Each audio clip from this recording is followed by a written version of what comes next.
POCSO కేసులో బండి భగీరథ్ కు బెయిల్ మంజూరైంది. మల్కాజ్గిరి కోర్టు భగీరథ్ కు బెయిల్ మంజూరు చేసింది. పూర్తి సమాచారం మా క్రైమ్ కరెస్పాండెంట్ ప్రవీణ్ అందిస్తారు. తెలంగాణ రాష్ట్రంలో సంచలనం సృష్టించినటువంటి బండి భగీరథ్ పోక్సో కేసుకు సంబంధించి బండి భగీరథ్ కు బెయిల్ మంజూరు చేసింది మల్కాజ్గిరి కోర్టు. కొద్ది నిమిషాల క్రితమే బెయిల్ పై కూడా విడుదలైనట్లు మనకు సమాచారం అందుతుంది.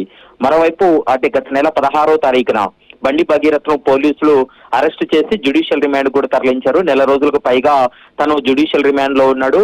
అయితే తన వ్యక్తిగత కారణాలు, అనారోగ్య సమస్యలు తోటే కొంత ఇబ్బంది పడుతున్నాడనే దాంతో బెయిల్ మంజూరు చేయాలంటూ కూడా వాళ్ళ అడ్వకేట్ వాదనలు వినిపించినట్లు మనకు సమాచారం అందుతుంది. దీంతో బండి భగీరథ్ కు బెయిల్ మంజూరు చేసింది.